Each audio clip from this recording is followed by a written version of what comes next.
Neymar ফুটবলের ইতিহাসের সবচেয়ে ব্যয়বহুল খেলোয়াড়।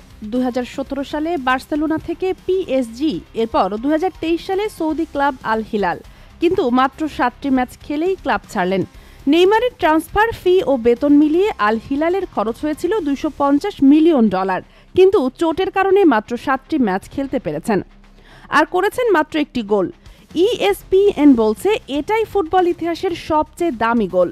বাংলাদেশি মুদ্রায় ৩০৫০ কোটি টাকার এই গোলটি নেইমার করেছিলেন ইরানি ক্লাব নাসাজি মাজানদারানের বিপক্ষে এএফসি চ্যাম্পিয়ন্স লিগে।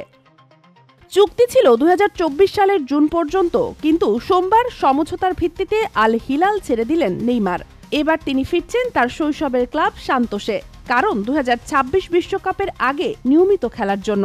নেইমারের সান্তোসে ফেরার খবরে ক্লাবের সদস্য সংখ্যা ও ফলোয়ার বাড়ছে হুহু করে। কিংবদন্তি পেলের মেয়ে কেলি বলেছেন, বাবা স্বর্গে বাইসাইকেল কিক মারছেন। নেইমার বলছেন, নিজের দেশে ফেরার জন্য তর সইছে না। তবে এই ফিরতি যাত্রা কি নতুন সাফল্যের সূচনা নাকি ক্যারিয়ারের শেষ অধ্যায়?